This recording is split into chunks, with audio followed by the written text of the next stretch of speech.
How to link Pag-ibig Loyalty Card Plus to Virtual Pag-ibig. Panoorin mo ito hanggang dulo. So una, access mo yung virtual pag-ibig mo online. If you don't have an account yet, just click create account and follow the steps. So meron din akong separate na video nito, pwede mo siyang panoorin. Pag may account ka na, just click login. Lagay mo lang yung email address mo, yung password mo, then proceed. Then click mo lang yung menu icon.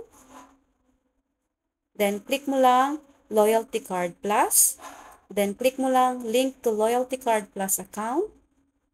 Then, tignan mo yung likod ng card mo, kung ano yung partner bank. Then, sa akin kasi Union Bank, kaya nilagay ko Union Bank. Lagay mo yung card number sa likod. Then, mag-send ng OTP sa iyong registered mobile number. Lagay mo, then click proceed. Ayun na, na-link na ang iyong account.